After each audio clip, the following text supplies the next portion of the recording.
네, 오늘 장 뭘 봐야 될까요? 체크포인트 그리고 추천 종목까지 알려드립니다. 토마토 투자클럽의 최원수 전문가, 퍼스트 프라임 리서치 손여루 팀장 두 분 모셨습니다. 안녕하세요. 안녕하십니까. 안녕하십니까. 예. 오늘 봐야 될 첫 번째 체크포인트, 두 분이 동일한 포인트를 제시를 해주셨어요. 바로 제약바이오입니다. 제약바이오 가운데서도 어제 특히나 HLB 그룹주들 강세 움직임을 나타내는데, HLB 리보세라닙 중국에서 난소암 치료제 허가를 받았다라는 소식이 전해졌고요. 특히나 이제 미국의 FDA 승인도 슬슬 카운트다운에 들어간 상황 가운데서 이벤트가 집중되고 있는 HLB입니다. 일단 이 부분부터 좀 볼게요. 제약바이오, HLB를 비롯해서 전체적으로 훈풍 부는데 공략해봐도 될까요? 확실하게 지금 제약바이오를 사야 된다라는 확신은 없습니다. 근데 어떤 반도체, 2024년 상반기를 끌어주고 있고 앞으로도 끌고 갈 반도체가 잠시 단기적인 차익실에 나오다 보니까 그동안 소외받았던 섹터가 좀 기술적 반등이 나오는 것 같아요. 그 다음에 그 중에서도 소외받았던 섹터라고 하더라도 한 번 더 강세를 보인 적이 없는 섹터라고 한다면 조금 더 기다려봐야겠지만 강세를 보여줬던 제약바이오가 다시 좀 기술적 반등이 나오기 때문에 좀 지켜봐야 된다. 확실하게 어떤 기준금리 기나 이대감이 조금씩 멀어지고 있기 때문에 제약바이오를 접근하는 것은 100% 확실하다라고 말씀은 못 드리겠지만 이제 기술적 매매를 하시잖아요. 기술적 위치가 괜찮고 기간 조정 거쳤고 기술적 반등이 개인 투자분들에 의해서 나오는 것이라고 한다면 강하게 말씀 못 드리겠지만 외국인과 기관의 매수세가 들어오기 때문에 공략을 해봐야 된다 그렇게 말씀을 드리고 싶고요. 일단 가장 투자분들께서 주목할 만한 뉴스는 HLB 관련 뉴스겠지만 사실 알테오젠이나 삼탄당 제약처럼 실적이 나오는 종목들도 외국인과 기관의 수급이 들어오는 모습입니다. 그 기업들도 자신들이 만들고 있는 파이프라인으로 연구개발 진행을 하고 있고 기술 이전을 통해서 마일스톤을 수령하는 기업들이죠. 그 다음에 HLB 같은 경우는 앵커님께서 말씀해 주신 것처럼 리보세라닙이 중국에서 통과가 된 다음에 5월 13일 날 이제 미국까지 통과를 기다리고 있는 부분입니다. 통과는 아마 다 될 거다라고 생각을 하고 계세요. 저도 물론 100%라고 말씀을 못 드리겠지만 90% 이상은 성공할 거다라고 판단됩니다. 근데 제가 HLB 관련 뉴스를 어제 5개에서 10개를 읽어보면서 조금 아쉬웠던 거 하나는 이제 뭐 중국에서 임상 뭐 2상을 통과했고 미국에서 임상 3상을 통과할 거고 뭐 폐암뿐만 아니라 간암이랑 뭐 혈액암까지도 리보세라닙을 통과해서 병용 투약을 해가지고 성과를 볼 거다. 이제 통과할 거다라고 말을 해요. 근데 우리가 원하는 거는 그런 3상을 통과하고 이제 시판까지 가가지고 시장이 몇 조고 여기서 캐파를 얼마나 가져올까 이게 필요한데 많은 분들께서 그런 이야기 뉴스에 담아주지 않더라고요. 그렇다고 해서 뭐 제가 제약바이오를 커버해야지 애널리스트도 아니기 때문에 뭐 이 리보세라닙 시장이 얼마고 여기서 얼마를 갖고 올 거다 이거를 단어에서 말씀 못 드리겠지만 제가 아쉬웠던 거 그거 하나다. 근데 뭐 통과를 해서 뭐 누구 이제 대형 제약사가 이걸 원하겠죠. 아니면 HLB가 이것까지 시판까지 갈 수도 있는 거고 이런 것들 뉴스 팔로우업을 해보면 되는데 그런 리스크를 감안하더라도 HLB는 다른 제약바이오 종목들이 충분히 기술적 기간중을 거쳤고 외국인과 기관이 거의 이제 AACI 끝나고 거의 1주 반, 2주 가까이 매도를 하다가 다시 외국인과 기관의 매수세가 들어오기 시작하니까 제약바이오 섹터 유심히 챙겨봐야 된다. 그 좀 판단해 보도록 하겠습니다. 네, 그럼 HLB는 재료 노출이 된 이후에도 계속해서 업사이드 있다고 보세요? 아니면 지금 어느 정도 좀 선반영이 됐으니 스케줄 매매하시는 분들은 노출되기 전에 좀 정리를 하시는 게 좋다고 보시는 건가요?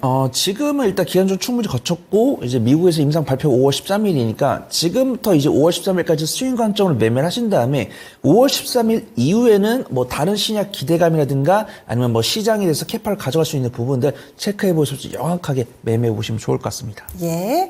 다음으로 제약바이오 최원주 전문가의 의견도 들어보겠습니다. 최원주 전문가님은 1분기 실적에 포커스를 맞춰서 제약바이오를 분석해 주시는데요. 자세하게 좀 설명을 해주시죠. 네, 1분기 실적 뭐 대형 제약바이오사들은 상당히 호실적 거둘 것으로 보고 있어요. 지금 경영 환경이나 뭐 전반적인 주변 여건들이 좀 불투명한데도 불구하고 실적이 잘 나올 것으로 지금 예상이 되고 있고요.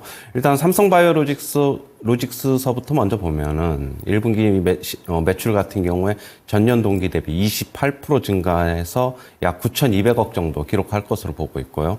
영업이익은 약 2,200억 정도 기록할 것으로 보고 있어가지고 전년 동기 대비 약 17% 정도 증가할 것으로 전망이 되고 있습니다. 삼성바이오로직스 호실적은 역시 위탁 생산이 꾸준히 좀 증가하고 있는 것이 좀 원인으로 보고 있고요. 그 다음에 SK바이오팜 같은 경우는 1분기 매출이 약 1,100억 정도 기록할 것으로 보면서 지금 전년 동기 대비 소폭 늘어날 것으로 보고 있고 영업이익도 약 60억으로 전년 동기 대비 흑자 전환하면서 지난 4분기에 흑자 전환을 했거든요. 그러면서 2개분기 연속 흑자를 기록할 것으로 전망이 되고 있습니다.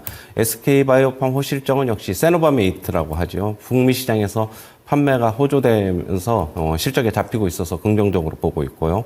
셀트리온 같은 경우도 1분기 매출이 약 7,200억 정도 기록할 것으로 보고 있고 그러면 이제 전년 동기 대비 약 20% 정도 성장할 것으로 보고 있습니다. 유한양행, 한미약품 등도 매출이 더 증가할 것으로 예상이 되고 있고요.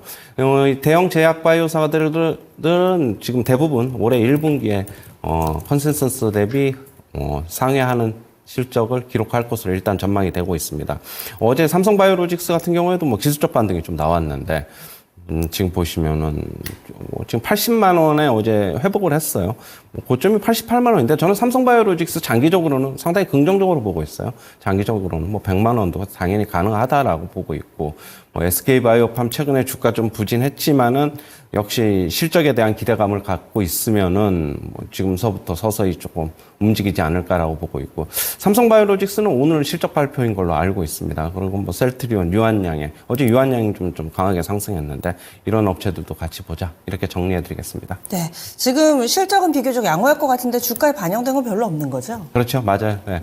아무래도 제약바이오 전체적으로 금리 인하에 대한 후퇴감 뭐 그런 것 때문에 좀 그런 것으로 보고 있고 하지만은 뭐 저는 금리 인하는 뭐 한 번 정도는 하지 않을까 아무리 못해도 저는 그렇게 보고 있어가지고 다시 뭐 되돌리는 리바운딩은 좀 가능하다라고 보고 있어요. 네, 알겠습니다. 그래서 제약바이오 다방면으로 좀 나눠서 봤습니다. 이 신약 모멘텀이 있는 종목군들도 충분히 매력적이고요. 그리고 대형 CMO나 CDMO 하는 업체들 위주로도 호실적이 예상되기 때문에 이쪽도 충분히 접근 가능하다. 두 분의 의견 들어봤습니다.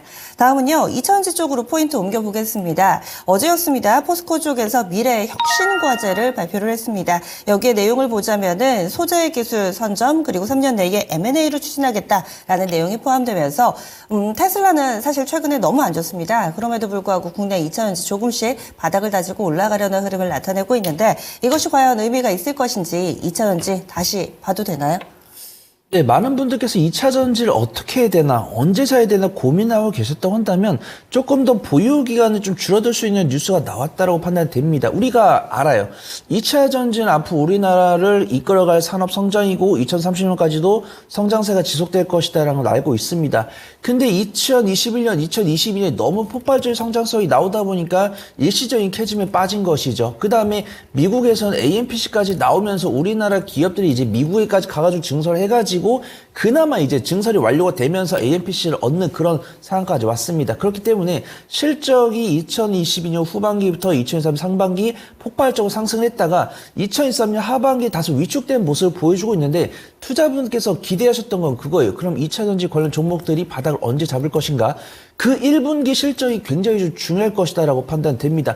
종목들별로 다른데 3분기에 저는 정말 실망을 줬고 그 다음 4분기에도 실망을 줬지만 3분기보다는 4분기가 조금이라도 선방을 했다라고 평가를 하고 있습니다. 그러면 2차전지 관련 종목들은 1분기에 실적이 개선이 돼야 될 건데 이거는 누구나 다 머릿속에 갖고 있는 거예요. 그러면 실질적으로 이런 실적이 개선이 될 것인가가 중요한데 이 실적에 대한 개선 기대감은 뭐 증권사 리포트도 나오고 리튬 가격도 나오는데 많은 분들께서 또 한 가지 생각했던 게 우리가 2차전지 관련이라고 한다면 에코프로 그룹주랑 포스코 그룹주가 있는데 뭔가 이 그룹사 차원에서 조금 획기적인 그런 아이디어를 줘야 되는 것이 아닌가 투자 인사이트를 줘야 되는 것이 아닌가 라는 분들이 많이 생각을 하셨는데 그 인사이트를 어제 포스코 장인하 회장께서 주신 것 같습니다. 구체적인 내용은 앵커님께서 말씀해 주신 것과 마찬가지예요.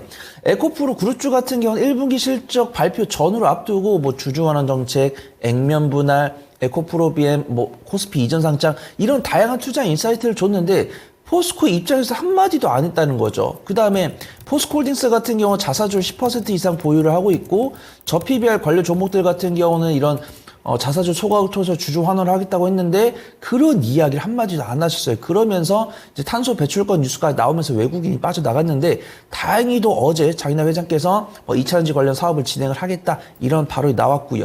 그 다음에 이제 에코프로 BM이랑 포스코 퓨처엠의 증권사 리포트 1분기 실적 컨센서스를 보면은 1분기에 이제 4분기에 이어서 실적이 개선될 거다라고 보고 있는데 포스코 퓨처링 같은 경우는 2차 전지 양극재 기업들 중에서 가장 안전한 실적을 발표할 것으로 전망이 되고 있습니다. 근데 이런 것들도 리포트 안정적으로 발표할 것 같네 이런 게 아니고 이 장인하 회장이 발표 덕분에 야 이게 진짜 힘을 얻을 것 같다 이런 투심이 보인 것 같아요. 그래서 양극재 기업들 같은 경우 외국인과 기관의 수급이 들어왔는데 특히 포스코 퓨처링 같은 경우는 외국인과 기관의 강한 매수가 들어왔습니다. 그래서 기술적 위치를 봤을 때는 외국인과 기관의 쌍끌이 순매수에 들어오면서 거래 대금이 전거래 대비해서 늘었고 5일선과 10일선을 돌파했기 때문에 이건 매수 시그널이 맞아요. 근데 지금은 제가 매매 관점을 한 수익 관점으로 접근해 보시는 게 맞는데 만약에 1분기의 실적도 개선된다고 한다면 내가 수익 관점 접근했지만 드라이브를 걸 수 있는 시점이 다가오지 않을까 판단해 보도록 하겠습니다. 네, 그래서 2차전지에 대한 의견이었습니다. 다음 마지막으로는요.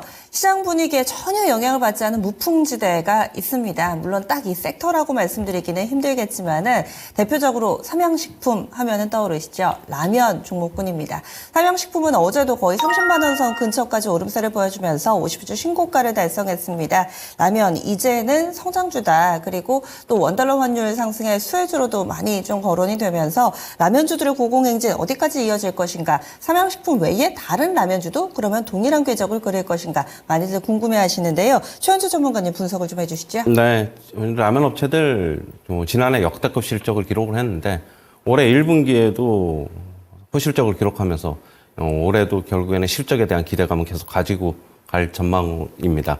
지금 좀 전에 앵커님께서 얘기했듯이 라면 업체들이 실적이 잘 나올 수 있는 배경은 역시 고환율도 영향이 있다고 보고 있어요. 전체적으로 본다면은 해외 매출이 크게 좀 증가하고 있어가지고 실적도 원래 판매도 증가하면서 실적이 개선될 것으로 봤는데 한 단계 더 레벨업 될 것으로 보고 있고요. 일단은 농심부터 먼저 보시면 1분기 실적이 지금 매출 같은 경우는 약 9천억 정도 기록할 것으로 보고 있고, 그러면 전년 동기 대비 5% 정도 성장할 것으로 보고 있고요. 영업이익은 약 660억 정도 기록하면서 전년 동기 대비 약 4.5% 정도 증가할 것으로 전망이 되고 있습니다. 지금 결국에는 농심은 국내 사업과 해외 사업 모두 동반해서 실적이 잘 나오고 있기 때문에 그런 것으로 보고 있고요. 신제품도 지금 판매가 잘 되고 있어가지고 실적이 개선될 것으로 보고 있습니다. 삼양식품 같은 경우에 지금 1분기 매출 약 3,200억 정도 기록할 것으로 보면서 전년 동기 대비로 따지면 무려 30% 이상 성장할 것으로 보고 있고, 영업이익은 약 390억, 400억 정도 기록하면서 영업이익 약 63% 정도 크게 증가할 것으로 보고 있습니다. 1분기 호실적은 역시 불닭볶음면이 견인한 것으로 보고 있고, 특히 이제 해외 수출이 좀 크게 증가하고 있어요. 삼양식품 전체적으로 보면 해외 매출이 전체에서 약 70% 정도 비중을 차지하고 있어가지고 지금 삼양식품의 주가 강세가 이유가 있다, 그렇게 보고 있고요. 지금 오뚜기 같은 경우도 1분기 매출이 전년 동기 대비 약 4.5% 정도 증가할 것으로 보고 있고, 영업이익도 약 전년 동기 대비 2% 정도 증가할 것으로 보고 있습니다. 라면 업체들 같은 경우에는 국내 내수 같은 경우에도 잘 돼요. 지금 워낙 이제 물가가 비싸니까 라면 찾는 분들이 많고, 그러면 이제 해외 매출이 증가가 계속되고 있어가지고 앞으로도 외형 성장이 지속될 것으로 보고 있습니다. 지금 삼양식품 차트 한번 보시면은 작년 8월서부터 거의 한 3배 정도 올랐어요. 지금 29만 3천원까지 왔으니까 52주 신고가 계속 경신 중이고, 지금 상당히 어떻게 보면 좀 부담스러워요. 지금 들어간다는 거는. 그러면은 조금 조정을 좀 기다려야 되지 않겠나라고 보고 있고, 지금 농심이나 오뚜기보다도 주가 강세는 역시 해외 매출이 크게 비중이 높기 때문에 고환율 영향 때문에 좀 그런 것으로 파악이 되고 있고요. 그러나 이제 삼양식품 같은 경우에 부담스럽다. 그럼 저는 차라리 농심 같은 경우에도 지금 접근해 볼 만한 좋은 위치다. 왜 그러냐면 제가 이제 전력기기 업체들 소개할 때 HD 현대일렉트릭이나 효성중공업 같은 경우에 많이 올랐기 때문에 LS 일렉트릭 공략해보자 그래서 성공했듯이 같은 개념으로 한번 접근해보는 것도 저는 괜찮다라고 보고 있고, 그 다음에 오뚜기 같은 경우에도 어제 주가가 좀 상승했는데 최근에 주가 흐름이 굉장히 안정적이에요. 그러면 한 단계 레벨업 될 수 있다. 저는 그렇게 보고 있습니다. 예, 그래서 삼양식품이 조금 부담스러우시다면은 이 동종 업체 내에서 좀 골라보시면 어떨까? 상대적으로 덜 오른 동심에 대해서도 관심 가져보자. 의견 들어봤습니다. 오늘 목표가 도달 종목이 많습니다. 좀 빠르게 리뷰해 볼게요. 먼저 손여로 팀장의 종목부터 알아봅니다. 바로 앞서서 매주 화요일 이손 팀장님 화요일 수요일 출연을 해주시는데 화요일 방송 기다리시는 분들이 앞으로 많아지지 않을까. 지지난주 화요일에도 제주은행이었습니다. 12,500원에 추천을 해서요. 1차 목표가 14,500원 도달하고 이번에는 2차 목표가 16,500원까지 터치가 나오면서 수익률 35%대 기록이 되고 있습니다. 제주은행 뭔가 레벨업이 됐어요. 추천하기 전에 비해서. 그렇다면 향후의 전략 어떻게 세울까요? 네, 생각해서는 이제 리뷰를 부탁드린다고 이제 PD님께 연락을 받았을 때는 전략 매도 말씀드려야겠다라고 말씀드렸었는데 수급이랑 지정학적 리스크 이런 것들을 감안했을 때는 트레이딩 스탑국을 잡고서 그래서 상방을 좀 열어봐야 된다 그렇게 좀 판단을 해봅니다. 일단은 기준금리 인하에 대한 기대감이 많이 좀 사라진 상황이고 지정학적 리스크가 끝났다라고 보시는 분도 계시지만 지정학적 리스크가 안 끝났다는 확률도 50% 이상 있다고 판단되거든요. 그 다음에 만약에 이런 지금 아직 추세가 안 꺾였죠. 이동평균선 위에 다 있습니다. 윗꼬리는 달려있지만 물량 소화는 거치고 있지만 추세는 죽지 않았다는 거예요. 근데 이런 것들이 외국인과 기관이 매도세가 나오면서 개인이 받는다고 한다면 매매 관점을 그냥 전략 매도 처리하면 되겠는데 외국인의 순 매수세가 들어오고 있습니다. 외국인의 순 매수세가 들어오고 있다는 것은 외국인 같은 경우는 저 지정학적 리스크나 어떤 기준금리 인하 훼손에 대한 가능성이 아직은 열려 있다 그렇게 보고 있는 것 같고요. 저도 하방에 베팅하는 종목이기 때문에 리뷰 길게 할 필요 없다라고 판단됩니다. 그래서 제가 트레이딩 스탑권은 14,500원을 잡고요. 일단 뉴스 체크하면서 3차 목표가는 17,600원 정도 잡아보시면 좋을 것 같습니다.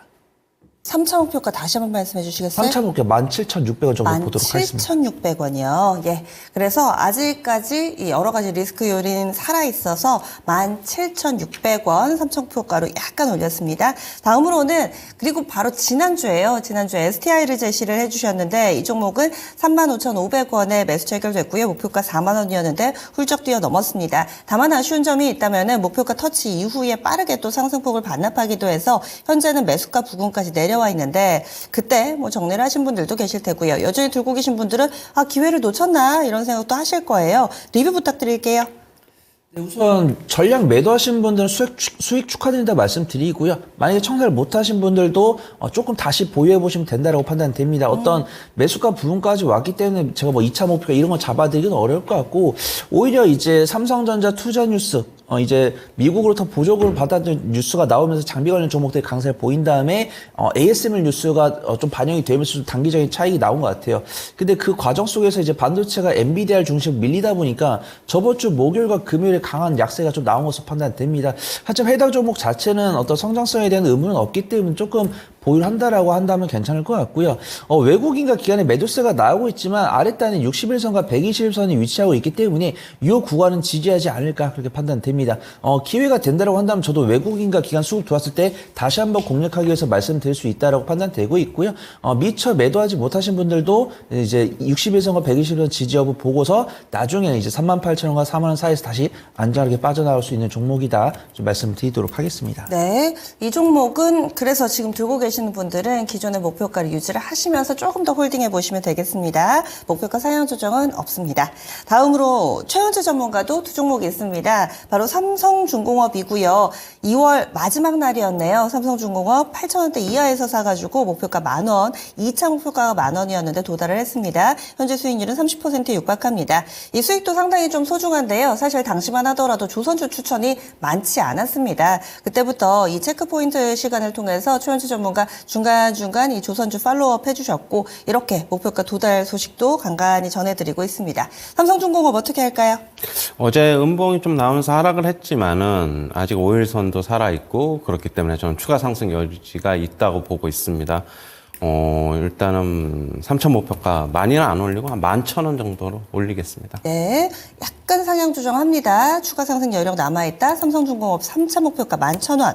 다음으로는 미용 의료기기도 요즘에 분위기가 괜찮습니다. 시장을 이기는 몇 안 되는 종목군 가운데 하나인데 원택 알아볼게요. 이 종목은 지난 4월 11일이었습니다. 10,000원 이하에서 사가지고 목표가 12,000원이었는데 도달이 됐습니다. 수익률은 단기간 내에 20% 넘어가는데요. 원택. 하지만 어제 음봉이 약간은 좀 마음 쓰인다 하실 수도 있을 것 같고 어떻게 대응 전략 세울까요? 원택은 매도하도록 하겠습니다. 이유는요? 일단 어제 뭐 음봉이 좀 기분이 좀 나쁘고 삼성중공업이랑 좀 틀리고 네. 그렇기 때문에 일단은 뭐 단기간에 좀 많이 올랐고 좀 쉬었다가 뭐 한번 갈 수는 있다 그렇게는 보고 있습니다. 알겠습니다. 원택 마무리 짓습니다. 그러면 오늘의 추천주 알아보겠습니다. 손현호 팀장님 어떤 종목인가요? 네, 오늘 제가 소개를 드릴 종목 포스코 엠텍이라고 좀 말씀을 드리도록 하겠습니다. 포스코 그룹주에 대해서 말씀을 많이 드렸고 그중에 좀 변동성 강할 수 있는 종목을 좀 소개를 드리도록 하겠습니다. 어떤 정통적으로 철강 관련보다 리튬 관련 종목이다 그렇게 보시면 좋을 것 같고요. 포스코에서 생산되는 철강 제품 포장업을 영위하고 있습니다. 포장업 외에도 철강소에서 산소를 분리할 때 사용되는 고순도 알루미늄 탈산제를 직접 생산을 하고 있고요.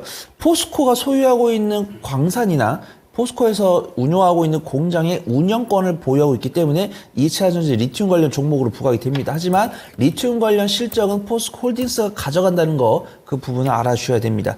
그 다음에 이제 실적 턴어라운드 기대감이 있습니다.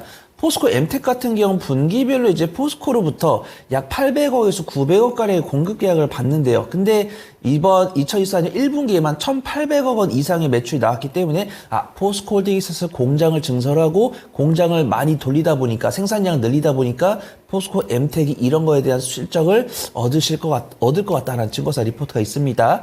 지금 포스코 그룹주 기술적 위치 보다로 4걸 연속 양봉이 나오는 부분이고요.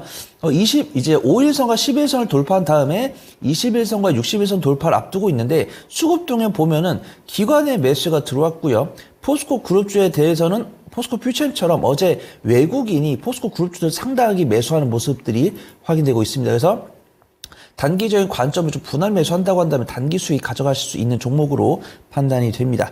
매수가는 제가 27,000원 잡아드리고요. 손절가는 19,000원, 1차 목표가는 23,000원 설정해 보도록 하겠습니다. 네, 이렇게 해서 포스코 엠텍 제시를 해드렸습니다. 이 종목에 대해서는 매수가 27,000원 그리고 목표가 23,000원 짧게 좀 잡아드렸네요. 최현주 전문가님 어떤 종목 보세요? 반도체 유리기판 관련주인 캠트로닉스인데요. 캠트로닉스 최근에 유리기판 시장에 진출하기로 하면서 주가 강세 나타내고 있습니다. 반도체 핵심 소재 국산화에 성공을 했고요. 지금 반도체 업황 회복이 지금 예상이 되고 있고, 그 다음에 이제 사업 다각화 등으로 실적이 개선될 것으로 전망이 되고 있습니다. 최근에 주가 급등했다가 조금 조정 나오는 양상, 주가 하락이 오히려 좀 반가운 것으로 좀 보고 있고요. 매수가는 24,500원 이하에서 접근하시고 목표가는 28,500원, 손절가는 22,000원 제시하도록 하겠습니다. 네, 알겠습니다. 이렇게 해서 오늘의 체크포인트 그리고 추천주 알아봤습니다.